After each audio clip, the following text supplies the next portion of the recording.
নমস্কার Facebook sir, আপনাকে আমার অনুরোধ যে এই ভয়েসটা একটু হোম পেজে রাখার জন্য আর সবাইকে দেখার সুযোগ করে দিও। তো আমার ভয়েসে আসার একটাই কারণ যে মৌমিতা দেবনাথ দিদিভাই যে ডক্টর, ওনার সঙ্গে আজকে যে ঘটনাটা ঘটেছে খুব দুঃখজনক ঘটনা, খুব খুব খারাপ ঘটনা। তো আমাদের পাশে কোভিডের সময় একমাত্র ছিল প্রশাসন আর এই দিদিভাই ডক্টররা, আর কেউ ছিল না পাশে। তো উনার সঙ্গে যে ঘটনাটা ঘটেছে খুব দুঃখজনক ঘটনা। তো এই দিনগুলো যাতে না আর দেখতে হয় বা যাতে না ঘটে, সেই জন্য সবাই মিলে এগিয়ে এসো, আমরা একসঙ্গে হাত মিলিয়ে এর প্রতিবাদ করি।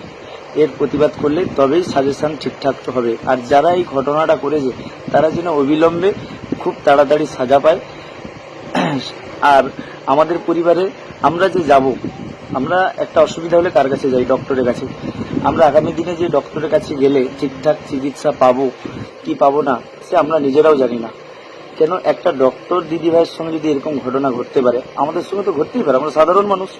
তো যাতে না হয় সবাই মিলে এগিয়ে এসো, আমরা সবাই মিলে প্রতিবাদ করি, একসঙ্গে লড়াই করি, দিলে এই দিনগুলো দেখতে হবে না। তো আমার সবাই পরিবারের সদস্য জানাই, তোমরা একসঙ্গে সবাই হাত রেখো। আর ভিডিওটা ভালো লাগলে সবাইকে একটু শেয়ার করে দেখার সুযোগ করে দাও। আর কমেন্টে তোমাদের মতামতটা অবশ্যই জানাবে আমাকে। ভালো দেখো।